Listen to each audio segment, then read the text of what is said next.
Taste the Daily.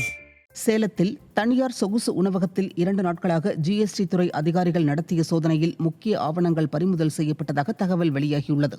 இந்த உணவகத்தில் வாடிக்கையாளர்களுக்கு வழங்கப்படும் பில்லில் முறைகேடு நடைபெறுவதாக எழுந்த புகாரின் பேரில் இந்த சோதனை நடைபெற்றது குறிப்பிடத்தக்கது.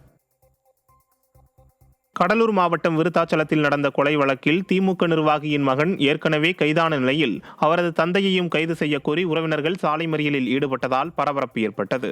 மாத்தூரைச் சேர்ந்த திமுக ஊராட்சி மன்ற தலைவர் சுப்பிரமணியனின் மகன் கலைவாணன் என்பவர் பூவரசன் என்பவரை கட்டையால் தாக்கியதில் சிகிச்சை பலனின்றி உயிரிழந்தார்.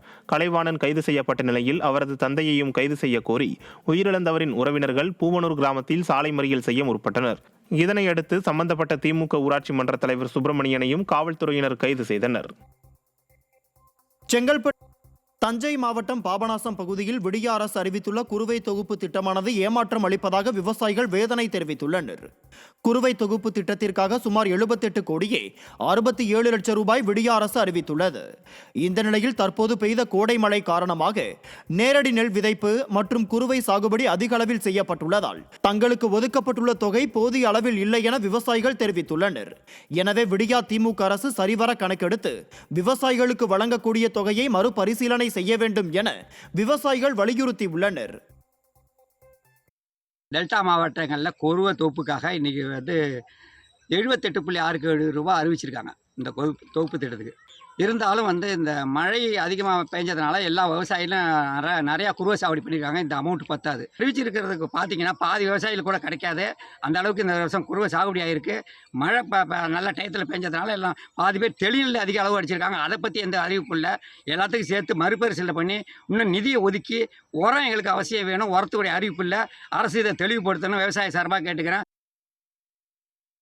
மயிலாடுதுறை மாவட்டம் மணல்மேடு அருகே மர்மமான முறையில் இறந்த பெண்மணியின் உடலை உறவினர்கள் வாங்க மறுத்ததால் பரபரப்பு ஏற்பட்டது. தியாகராஜபுரம் கிராமத்தைச் சேர்ந்த தேன்மொழி என்பவர் வயலுக்கு சென்றுவிட்டு நீண்ட நேரமாகியும் வீடு திரும்பாததால் உறவினர்கள் காவல் நிலையத்தில் புகார் அளித்தனர். இதனையடுத்து தேன்மொழியின் உடல் தெற்கு ராஜன் வாய்க்காலில் மழைநீர் தேங்கிய பகுதியில் இருந்து கண்டுபிடிக்கப்பட்டுள்ளது. இந்த நிலையில் அப்பகுதியில் கட்டுமான பணியில் ஈடுபட்டிருக்கும் தனியார் நிறுவனத்தின் வாகனம் மோதி தேன்மொழி இறந்ததாகவும் இறப்பை மறைக்க வாய்க்காலில் சடலத்தை தள்ளிவிட்டதாக உறவினர்கள் குற்றம் சாட்டி போராட்டத்தில் ஈடுபட்டனர். திண்டுக்கல் மாவட்டம் சிறுமலை பகுதியில் வாழை விளைச்சல் வண்டு தாக்குதல் காரணமாக கடுமையாக பாதிக்கப்பட்டுள்ளதாக விவசாயிகள் வேதனை தெரிவித்தனர். அதிக சுவை மற்றும் மருத்துவ குணம் கொண்ட சிறுமலை வாழை பழத்தை அனைத்து பகுதி மக்களும் விரும்பி சாப்பிடுவர். இந்த நிலையில் வண்டு தாக்குதலால் சிறுமலை வாழை விவசாயம் கடுமையாக பாதிக்கப்பட்டுள்ளது.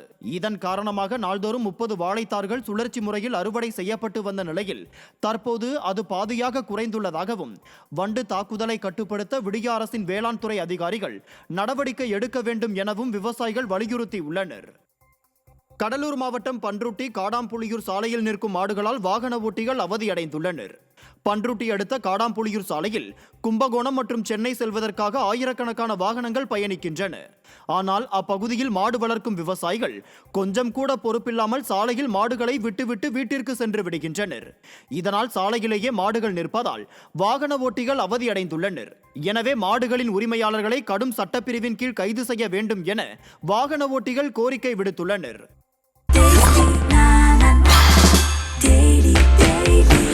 Taste the Daily. Taste the Daily.